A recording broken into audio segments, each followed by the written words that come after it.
ជំរាបសួរប្រិយមិត្តទាំងអស់គ្នាក៏ដូចជាសូមស្វាគមន៍មកកាន់វីដេអូថ្មីបន្តនៅវគ្គមុនទៀតអញ្ចឹងវីដេអូនេះយើងនឹងធ្វើការបង្ហាញតាក់ទងរបៀបនៃការ backup folder ឬក៏ backup ទិន្នន័យមុនពេលដែលយើង format Windows ឬក៏យើង reinstall Windows ថ្មីអញ្ចឹងនៅក្នុងករណីនេះវាជារឿងសំខាន់ជាទីបំផុតសម្រាប់យើងជាអ្នកជំនាញព្រោះដោយថាយើងអ្នកជំនាញខ្លះយើងអត់ដឹងថាតើយើងគួរតែ backup ឯកសារខ្លះមុននឹងយើងនឹង reinstall Windows ថ្មីអញ្ចឹងនៅក្នុងនេះខ្ញុំនឹងបង្ហាញតាក់ទងជាមួយនឹងfolder ឬក៏ file ណាសំខាន់ដែលយើងត្រូវ backup ឥឡូវនេះខ្ញុំសូមបង្ហាញថាក្នុងករណីនេះយើងមាន2 drive បើសិននៅលោកអ្នកអត់មានយើងមានតែមួយ drive ទេលោកអ្នកអាចប្រើ USB flash ដើម្បីឬក៏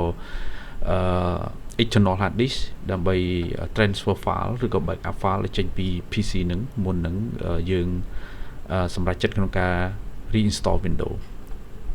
អញ្ចឹងនៅក្នុងនេះអ្វីដែលសំខាន់បំផុតគឺ drive C កាលណានៅពេលដែលយើង reinstall Windows ឬក៏យើង format ពាក្យច័ន្ទគឺវាប៉ះពាល់នៅក្នុង drive C ទេ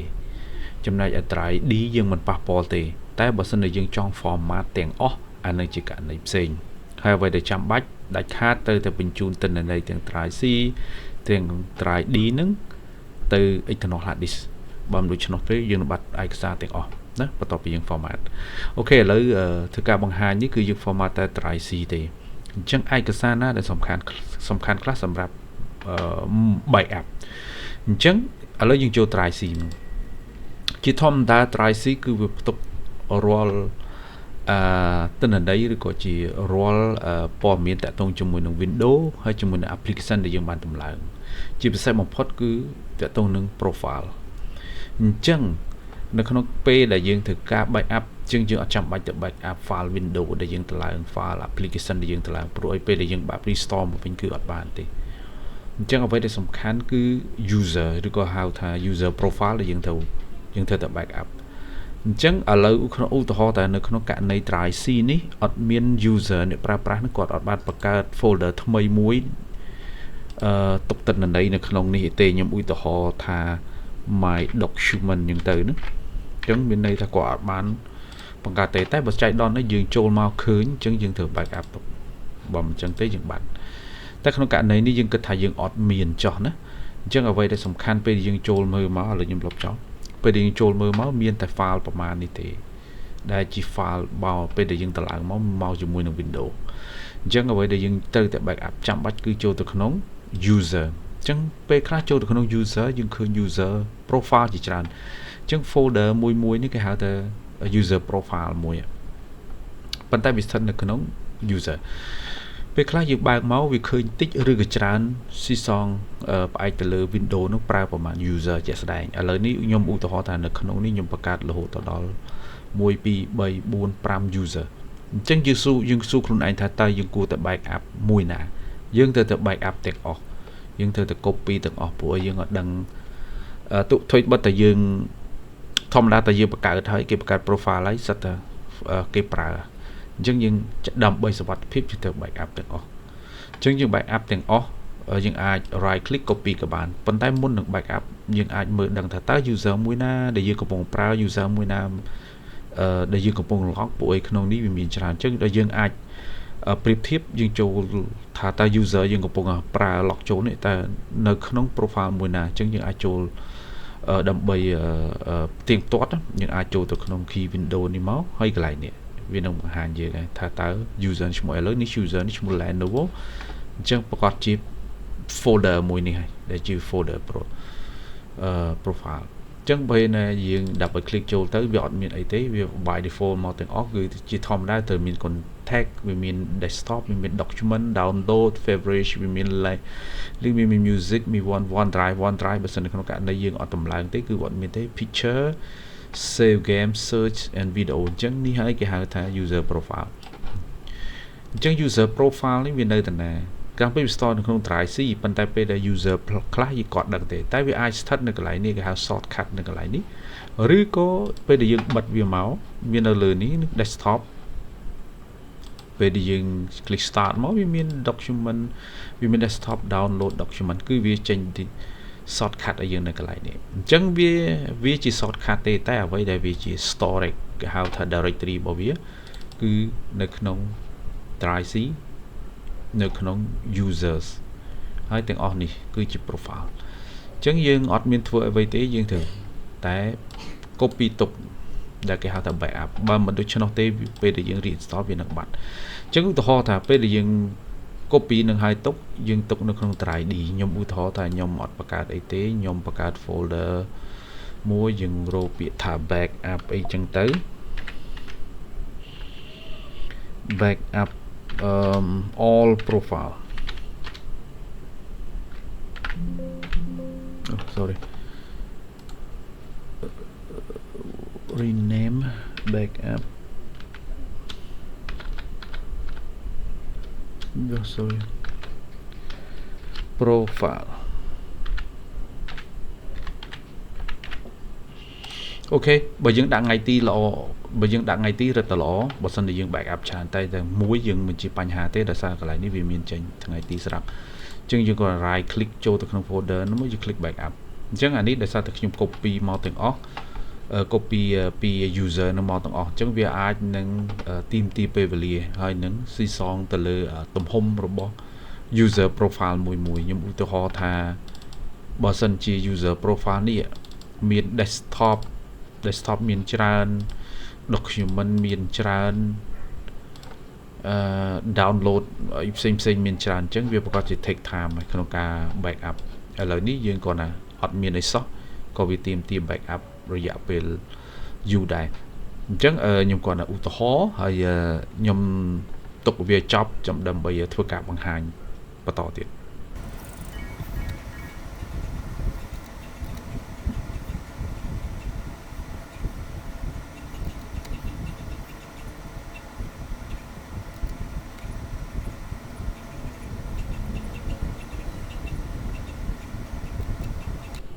អូខេឥឡូវ backup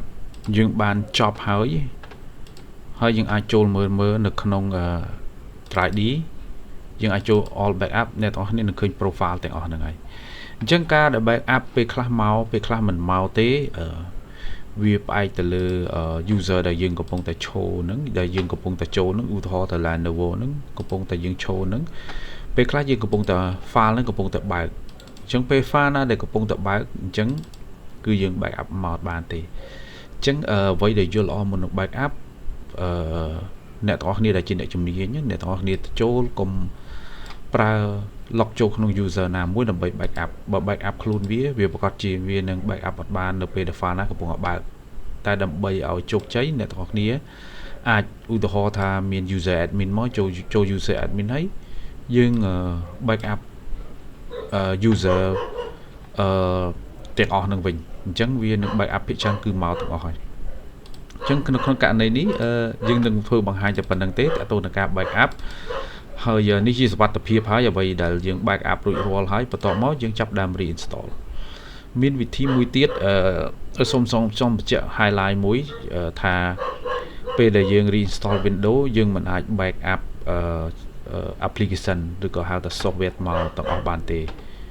យើង backup បានតែ folder user profile ហ្នឹងឯងដើម្បី backup ណាតែវិធីមានមួយទៀតគេហៅថា clone ហ្នឹងវាមកទាំង folder profile មកតាំងពី application មកទាំងអស់ក៏ប៉ុន្តែពេល clone គឺភាគច្រើនគេ recommend លុះត្រាតែ computer ពីរហ្នឹងគឺវាមានcapacity ដូចគ្នាspec ដូចគ្នាបើនិយាយទៅ spec ដូចគ្នាយើង clone ទៅវាអត់មាន error ទេតែបើសិនជា spec ខុសគ្នា model ខុសគ្នាពេលដែល clone ទៅយើងវានឹង error driver ហើយពេលខ្លះវានឹង error ទៅលើ application ខ្លះគឺបើកអត់ដើរទេណាអញ្ចឹងប្រយ័ត្នអាកន្លែងហ្នឹងហើយ clone ហ្នឹងភាគច្រើនគេមិនដែល clone នៅពេលដែលយើងបានប្រើហើយនោះទេភាគច្រើនគឺ computer ដែលគេ set up ដំបូងឡើយបន្ទាប់មកគេ clone ឧទាហរណ៍ក្នុងករណីមួយថាគេតម្លើង computer 10គ្រឿងជាងទៅគេតម្លើងតែមួយគ្រឿងទេ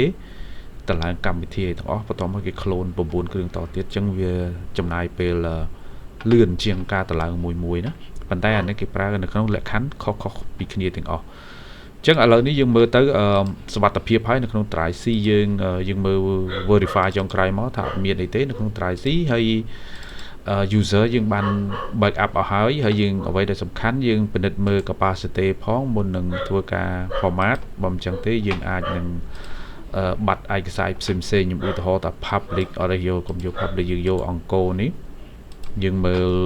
capacity វាសរុបទៅគឺ0ដោយសារតែវាអត់មានអីទេឧទាហរណ៍ដោយសារតែខ្ញុំអត់មានអីណាបើសិនជាមានអីយើងមើល verify ម្ដងទៀតណាថាតើ backup copy នឹងមកទាំងអស់ឬក៏អត់ចឹងយើងត្រូវពិនិត្យមើល capacity របស់វាទៅមុនយើង format ដើម្បីបញ្ជាក់បន្ថែមពីលើទៀតឥឡូវនេះ public 7.52 ខ្ញុំបកទៅ public នៅក្នុងនេះ 7.52 ដែរទេអូខេ 7.6 ជាងអត់បញ្ហាទេដោយសារតែ copy មិញ file ខ្លះអត់មកផាក file វាអីទេអូខេអញ្ចឹងសុវត្ថិភាពអ្នកទាំងអស់គ្នាអាច reinstall បានហើយប៉ុន្តែសូមបញ្ជាក់មួយទៀតបើក្នុងករណីថា user computer នឹងមានប្រើ email Outlook Express សូមកុំភ្លេច backup ទុកផងបើមិនអញ្ចឹងទេពេលយើង reinstall ទៅគឺ email ទាំងអស់ទៅបាត់ហើយណាហើយជាធម្មតាពេលដែលយើងឡើង by default វាគឺចូលទៅក្នុង document ហើយនៅក្នុង profile មួយណាបើសិនជាគេអត់រើសទេបើអ្នកខ្លះគេរើសទៅគេដាក់នៅក្នុង drive D ទៅអញ្ចឹងទោះបីយើង format មិនបាន backup មិនបាន copy ទុកពេលដែលយើង format drive C ក៏វាអត់បាត់ដែរដោយសារតែយើងទុកនៅក្នុង D drive តែ by default បើយើងអត់ប្រយ័ត្នទេយើងទៅឡើងមកអត់បានរើសទេគឺភាគច្រើននៅក្នុង drive នៅក្នុង document ប៉ុន្តែមិនអីទេ document ពេលយើង backup ហើយវាទៅទាំងអស់ហើយអញ្ចឹងចង់បញ្ជាក់មុននឹង reinstall គឺយើងទៅមើលឲ្យអស់ compare ប្រៀបធៀបfile ណាមួយ folder ណាមួយដែលយើង backup ហ្នឹងមើល capacity ដូចគ្នាហើយគឺយើងអាចធ្វើបានបើយើងមិនពិនិត្យមើលមុននឹង format ទេយើងនឹងមានការផលវិបាកដោយសារតែពេលដែលយើង format ហើយឯកសារទាំងអស់มันអាច 100% ទេ recovery មកបានទេយើងនិយាយថាបាត់អូខេវីដេអូហ្នឹងបញ្ចប់តែត្រឹមហ្នឹងអរគុណជួបគ្នានៅវីដេអូបន្ទាប់ទៀត